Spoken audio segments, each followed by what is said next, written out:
आफ्नै घमण्डले भूपेन्द्रले आफ्नो सादा सम्पत्ति र श्रीमती गुमाउनु पर्यो। अब बल्ल मात्र भूपेन्द्रले थाहा पाउनेछन् कि घमण्डले मान्छेलाई के बनाउँछ र कहाँसम्म लान्छ र कतिसम्म दुःख दिन्छ भन्ने कुरा अब भूपेन्द्रले बल्ल मात्र थाहा पाउँदैछन्। किनकि भूपेन्द्रले आफूले गलत नगरेर सधैँ भुन्टीलाई माया गरेको भए आज यो दिन आउने थिएन र आफू भिखारी झैँ बन्नु पर्ने थिएन। आधा सम्पत्ति भुन्टीको नाममा गयो, आधा सम्पत्ति आफ्नै दाजु र भाउजूले लगे। अब भूपेन्द्रको नाममा केही रहेन।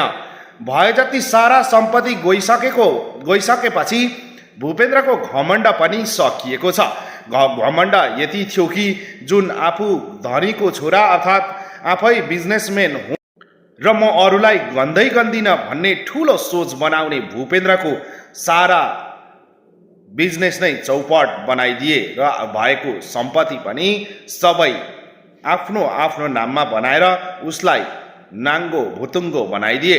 जसरी उसले सधैँ अरूलाई धम्काउने र आफ्नै श्रीमतीलाई गरिबकी छोरी भनेर बात लगाउँथे, अहिले ऊ आफै गरिब बनिसकेका छन्।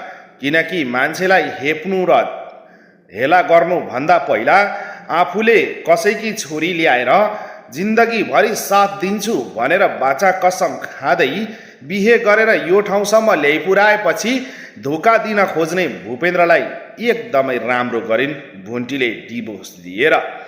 किनकि भूपेन्द्रले आफ्नी श्रीमतीलाई कहिले बुझ्न सकेनन्, कहिले उसको खुसी चाहेनन्। सधैँ आफू होटल धाउने र नयाँ नयाँ केटीहरू फेर्दै हिँड्ने र जो केटी भेटो त्यहीसँग लागिहाल्ने जुन बानी थियो भूपेन्द्रको, त्यही बानीकै कारण आज भूपेन्द्रको सारा सम्पत्तिबाट पनि हात धुनु परेको र सबै कुराबाट वञ्चित हुनु परेको हो।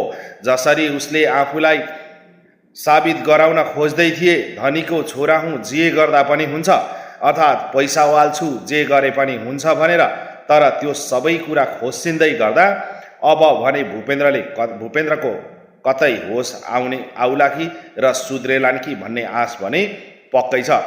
भुन्टीले आफ्नो नाममा ल्याएको सम्पत्ति पनि केही समयपछि भूपेन्द्रलाई आफ्नै कब्जामा पार्ने अर्थात् आफ्नै साथमा ल्याइसकेपछि पुनः त्यो सम्पत्ति भूपेन्द्रलाई नै दिने तयारीमा भने भुन्टी पक्कै पनि छिन्।